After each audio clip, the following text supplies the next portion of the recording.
Hi friends, ಇವತ್ತೊಂದು simple ಆಗಿ mushroom gravy ಅಥವಾ ಅಣಬೆ ಗ್ರೇವಿ ಅನ್ನ ನಾವು ಮಾಡೋಣ. ಇದನ್ನ ತುಂಬಾ ಸುಲಭವಾಗಿ ಮಾಡಬಹುದು, ಕ್ವಿಕ್ ಆಗಿ, ಮತ್ತೆ ನಿಮ್ಗೆ ಟೈಮ್ ಕೂಡ ಸೇವ್ ಆಗುತ್ತೆ. ಈ ರೀತಿ ಮಾಡ್ಕೊಳ್ಳೋದ್ರಿಂದ ಟೇಸ್ಟ್ ಮಾತ್ರ ಅಂತೂ ಸೂಪರ್ ಆಗಿರುತ್ತೆ. ಹಾಗಾದ್ರೆ ಹೇಗ್ ಮಾಡೋದಂತ ನಾನು ಇವತ್ತಿನ ವಿಡಿಯೋದಲ್ಲಿ ತೋರಿಸ್ಕೊಡ್ತೀನಿ. ಈ ಗ್ರೇವಿಯನ್ನ ನೀವು ಅನ್ನ, ರೊಟ್ಟಿ ಇಲ್ಲ ಚಪಾತಿ ಜೊತೆಗೂ ಕೂಡ ಸೇವನೆ ಮಾಡಬಹುದು. ಅಷ್ಟು ರುಚಿಯಾಗಿರುತ್ತೆ. ನನ್ಗಂತೂ ತುಂಬಾ ಫೇವರೇಟ್ ಆಗ್ಬಿಟ್ಟಿದೆ ಈ ಮಶ್ರೂಮ್ ಗ್ರೇವಿ. ಒಮ್ಮೆ ಮಾಡಿದ್ರೆ ನೀವು ಪದೇ ಪದೇ ಇದನ್ನ ಮಾಡ್ತೀರಾ, ಅಷ್ಟು ಟೇಸ್ಟಿಯಾಗಿರುತ್ತೆ ಅಂತಾನೆ ಹೇಳ್ತೀನಿ. ಹಾಯ್ ಎಲ್ರಿಗೂ ನಮಸ್ಕಾರ, ಹೇಗಿದ್ದೀರಾ? ವೆಲ್ಕಮ್ ಬ್ಯಾಕ್ ಟು ದೀಪಾಸ್ ಕನಸು ಯೂಟ್ಯೂಬ್ ಚಾನಲ್. ನಾನು ನಿಮ್ಮ ದೀಪಾ. ಮೊದಲ ಬಾರಿ ನನ್ನ ಚಾನಲ್ ನೋಡ್ತಾ ಇದ್ರೆ ಪ್ಲೀಸ್ ಚಾನಲ್ ಅನ್ನ ಸಬ್ಸ್ಕ್ರೈಬ್ ಮಾಡ್ಕೊಳ್ಳಿ. ನಾನಿಲ್ಲಿ ಒಂದಿಷ್ಟು ಮಶ್ರೂಮ್ ಅನ್ನ ತಗೊಂಡಿದ್ದೀನಿ. ಈ ಮಶ್ರೂಮ್ ನೀವು ಯಾವ ತರ ಮಶ್ರೂಮ್ ಬೇಕಾದ್ರೂ ತಗೋಬಹುದು. ನನಗೆ ಈ ತರ ಗುಂಡ್ ಮಶ್ರೂಮ್ ತುಂಬಾ ಇಷ್ಟ ಆಗತ್ತೆ, ಹಾಗಾಗಿ ಈ ತರದ ಮಶ್ರೂಮ್ ಅನ್ನ ತಗೊಳ್ತೀನಿ ನಾನು. ಕೆಲವರು ಇದನ್ನ ಬಿಸಿನೀರಲ್ಲಿ ವಾಶ್ ಮಾಡ್ತೀರಾ. ಈ ಮಶ್ರೂಮ್ ಅನ್ನ ಬಿಸಿನೀರಲ್ಲಿ ವಾಶ್ ಮಾಡುವ ಅಗತ್ಯ ಇಲ್ಲ. ನಾನಿಲ್ಲಿ ಸ್ವಲ್ಪ ತಣ್ಣೀರನ್ನ ತಗೊಂಡು ಆ ತಣ್ಣೀರಲ್ಲಿ ಎಲ್ಲದನ್ನ ಹಾಕ್ಬಿಟ್ಟು ನೋಡಿ, ಈ ತರ ಮೇಲ್ಮೈ ಸ್ಕಿನ್ ಅನ್ನ ಈ ರೀತಿ ತಗೊಂಡ್ರೆ ಆಯ್ತು. ತುಂಬಾ ನೀಟಾಗಿ ಕ್ಲೀನ್ ಆಗತ್ತೆ.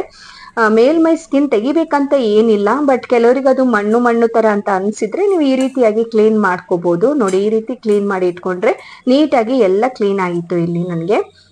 ಇವಾಗ ಇದನ್ನ ಕಟ್ ಮಾಡುವ ಮೆಥಡ್ ಕೂಡ ಹೇಳ್ತೀನಿ ನೋಡಿ. ನೀವು ಅದನ್ನ ಒಂದು ಮಶ್ರೂಮ್ ತಗೊಂಡು ಒಂದೆರಡು ಭಾಗ ಮಾಡ್ಕೊಳ್ಳಿ. ಅದಾದ್ಮೇಲೆ ಇದನ್ನ ಚಿಕ್ಕ ಚಿಕ್ಕ ಸ್ಲೈಡ್ ಆಗಿ ಕಟ್ ಮಾಡ್ಕೊಳ್ಳಿ. ಈ ರೀತಿ ನೋಡಿ, ನಾವು ಈರುಳ್ಳಿ ಕಟ್ ಮಾಡ್ತೀವಲ್ವಾ, ಆ ರೀತಿಯಾಗಿ ಕಟ್ ಮಾಡ್ಕೊಂಡಾಗ ನಮ್ ಗ್ರೇವಿ ಜೊತೆ ತಿನ್ನೋದಕ್ಕೆ ಅದು ತುಂಬಾ ಚೆನ್ನಾಗಿ ಬರುತ್ತೆ. ಹಾಗಾಗಿ ಈ ತರ ಮಾಡಿ ಕಟ್ ಮಾಡ್ಕೊಳ್ಳಿ. ಎಲ್ಲದನ್ನ ಇದೇ ತರ ಸೈಜ್ ಅಲ್ಲಿ ಕಟ್ ಮಾಡ್ಕೊಂಡು ರೆಡಿ ಮಾಡಿ ಇಟ್ಕೊಂಡ್ಬಿಡಿ. ನೋಡಿ, ನಾನು ಇವಾಗ ಎಲ್ಲ ಕಂಪ್ಲೀಟ್ ಆಗಿ ರೆಡಿ ಮಾಡಿ ಇಟ್ಕೊಂಡೆ. ಅದಾದ್ಮೇಲೆ ನಾನು ಮಶ್ರೂಮ್ ಮಾಡುವಾಗ ಯಾವಾಗ್ಲೂ ಒಂದು ಕ್ಯಾಪ್ಸಿಕಮ್ ಹಾಕ್ತೀನಿ. ಯಾಕಂದ್ರೆ ಮಶ್ರೂಮ್ ಜೊತೆ ಕ್ಯಾಪ್ಸಿಕಮ್ ತುಂಬಾ ಚೆನ್ನಾಗಿ ಟೇಸ್ಟ್ ಕೊಡುತ್ತೆ. ಈ ಕ್ಯಾಪ್ಸಿಕಮ್ ಅಷ್ಟೇ ಒಂದು ಅರ್ಧ ತಗೊಳ್ಳಿ ಸಾಕು. ಅಷ್ಟು ಮಶ್ರೂಮ್ಗೆ ಒಂದು ಅರ್ಧ ಕ್ಯಾಪ್ಸಿಕಮ್ ಸಾಕು. ಇದನ್ನ ನೀವು ಚಿಕ್ಕ ಚಿಕ್ಕ ಎಲೆಗಳನ್ನಾಗಿ ಕಟ್ ಮಾಡಿ ಒಂದ್ ಸ್ವಲ್ಪ ಉದ್ದುದ್ದಕ್ಕೆ, ಅದು ಮಶ್ರೂಮ್ ಎಷ್ಟು ಉದ್ದ ಇರುತ್ತೆ ಅಲ್ವಾ, ಅಷ್ಟೇ ಉದ್ದಕ್ಕೆ ಇದನ್ನ ಕಟ್ ಮಾಡ್ಕೊಂಡು ರೆಡಿ ಮಾಡಿ ಪಕ್ಕದಲ್ಲಿ ಇಟ್ಕೊಂಡ್ಬಿಡಿ. ಯಾಕಂದ್ರೆ ಎರಡು ಸೈಜ್ ಒಂದೇ ತರ ಇದ್ದಾಗ ನಮ್ಗೆ ಗ್ರೇವಿ ಜೊತೆ ತಿನ್ನೋದಕ್ಕೆ ಚೆನ್ನಾಗಿ ಬರುತ್ತೆ. ಹಾಗಾಗಿ ಈಗ ನಾನಿಲ್ಲಿ ಒಂದು ಬಾಣ್ಲೆ ತಗೊಂಡೆ. ಬಾಣ್ಲೆಯಲ್ಲಿ ಸ್ವಲ್ಪ ಎಣ್ಣೆಯನ್ನ ಹಾಕಿ, ಎಣ್ಣೆ ಬಿಸಿ ಆಗ್ತಾ ಇದ್ದ ಹಾಗೆ 1 ಟೀ ಸ್ಪೂನ್ ಜೀರಿಗೆ, ಹಾಗೆ ಒಂದು ಈರುಳ್ಳಿಯನ್ನ ನಾನು ಈ ರೀತಿ ಕಟ್ ಮಾಡಿ ಇಟ್ಕೊಂಡಿದ್ದೀನಿ, ಅದನ್ನ ಇದಕ್ಕೆ ಹಾಕೊಂಡೆ. ಇಲ್ಲಿ ಒಂದು ಈರುಳ್ಳಿ ಇದೆ, ಅದನ್ನ ಚೆನ್ನಾಗಿ ಎಣ್ಣೆ ಜೊತೆಗೆ ಇದು ಕಂಪ್ಲೀಟ್ ಆಗಿ ಫ್ರೈ ಆಗ್ಬೇಕು, ಬ್ರೌನ್ ಕಲರಿಗೆ ಬರಬೇಕು. ನೋಡಿ, ಇಷ್ಟು ಫ್ರೈ ಆಗಿದೆ, ಆವಾಗಲೇ ನಮ್ ಗ್ರೇವಿ ಚೆನ್ನಾಗಾಗೋದು. ಇದ್ರ ಜೊತೆಗೆ ನಾನು ಇಲ್ಲಿ 1 ಟೇಬಲ್ ಸ್ಪೂನ್ ಆಗುವಷ್ಟು ಶುಂಠಿ ಬೆಳ್ಳುಳ್ಳಿ ಪೇಸ್ಟ್ ಅನ್ನ ಕೂಡ ಸೇರಿಸ್ಕೊಂಡೆ. ಇದನ್ನ ಜಜ್ಜಿ ಹಾಕೊಂಡ್ರೆ ನಿಮ್ಗೆ ಟೇಸ್ಟ್ ಇನ್ನೂ ಚೆನ್ನಾಗಿರುತ್ತೆ. ನೀವು ಪ್ಯಾಕೆಟ್ ಎಲ್ಲ ಬಳಸೋದ್ರಕ್ಕಿಂತ ಶುಂಠಿ ಬೆಳ್ಳುಳ್ಳಿ ಇದನ್ನ ನೀವು ಇಮಿಡಿಯೇಟ್ ಆಗಿ ಅದೇ ಕೂಡಲೇ ಮಾಡಿ ಹಾಕಿದ್ರೆ ಅದ್ರ ಟೇಸ್ಟ್ ಚೆನ್ನಾಗಿರುತ್ತೆ. ಹಾಗಾಗಿ ನಾನು ಬೇಕಾದಾಗ್ಲೇ ಅದನ್ನ ಜಜ್ಜಿಬಿಟ್ಟು ನಾನಿಲ್ಲಿ ಸೇರಿಸ್ಕೊಳ್ಳೋದು, ಎಲ್ಲದಕ್ಕೂ ರುಚಿ ಚೆನ್ನಾಗಿರುತ್ತೆ. ಇವಾಗ ನೋಡಿ, ಶುಂಠಿ ಬೆಳ್ಳುಳ್ಳಿ ಎಣ್ಣೆ ಜೊತೆಗೂ ಫ್ರೈ ಆಯ್ತು, ಈರುಳ್ಳಿಯೂ ಫ್ರೈ ಆಗಿದೆ.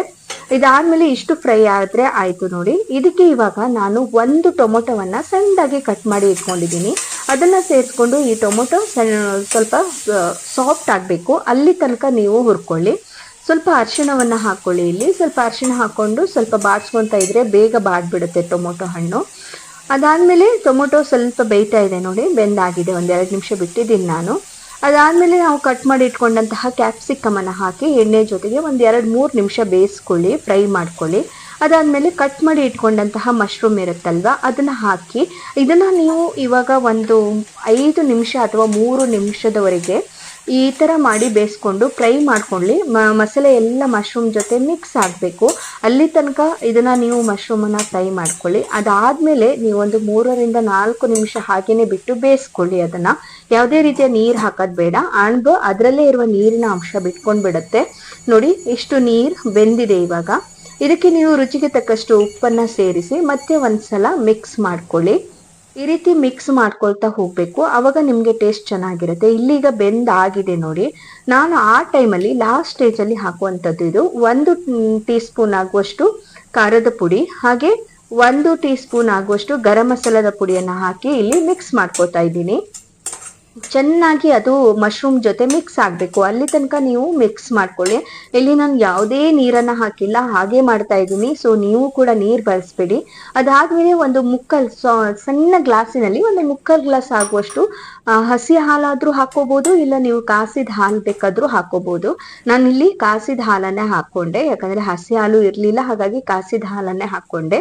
ಮತ್ತೆ ಇಲ್ಲಿ ಸ್ವಲ್ಪ ಕಾಳು ಮೆಣಸನ್ನ ನಾನು ಪೌಡರ್ ಮಾಡಿ ಇಟ್ಕೊಂಡಿದ್ದೀನಿ, ಇದನ್ನ ಸ್ವಲ್ಪ ಹಾಕೋತೀನಿ ಅದ್ರ ಜೊತೆಗೆ.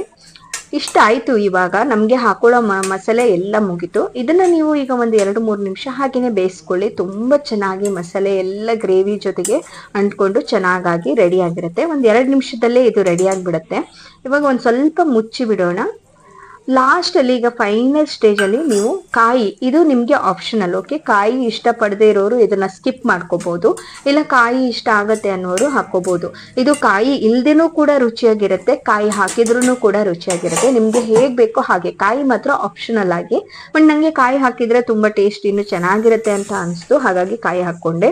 ಕಂಪ್ಲೀಟ್ ಆಗಿ ಈಗ ನಮ್ಮ ಮಶ್ರೂಮ್ ರೆಡಿ ಆಯ್ತು. ಖಂಡಿತ ಯಾರು ಮಿಸ್ ಮಾಡ್ಬೇಡಿ. ಈ ಒಂದೇ ಮಶ್ರೂಮ್ ಅನ್ನ ಈ ರೀತಿ ಟ್ರೈ ಮಾಡಿ ನೋಡಿ. ನೀವು ಟ್ರೈ ಮಾಡಿದ್ಮೇಲೆ ನನಗೆ ಕಮೆಂಟ್ ಮಾಡಿ ನಿಮ್ಗೆ ಹೇಗ್ ಬಂತು ಅಂತ. ಇವತ್ತಿನ ವಿಡಿಯೋ ನಿಮ್ಗೆಲ್ರಿಗೂ ಇಷ್ಟ ಆಯ್ತು ಅಂತ ಭಾವಿಸ್ತೀನಿ. ಇಷ್ಟ ಆದ್ರೆ ಖಂಡಿತ ವಿಡಿಯೋಗೊಂದು ಲೈಕ್ ಮಾಡಿ, ಹಾಗೆ ಚಾನಲ್ ಕೂಡ ಸಬ್ಸ್ಕ್ರೈಬ್ ಮಾಡ್ಕೊಳ್ಳಿ. ನೆಕ್ಸ್ಟ್ ವಿಡಿಯೋಕ್ಕಾಗಿ ಬೆಲ್ ಐಕನ್ ಅನ್ನ ಪ್ರೆಸ್ ಮಾಡ್ಕೊಳ್ಳಿ. ಧನ್ಯವಾದಗಳು.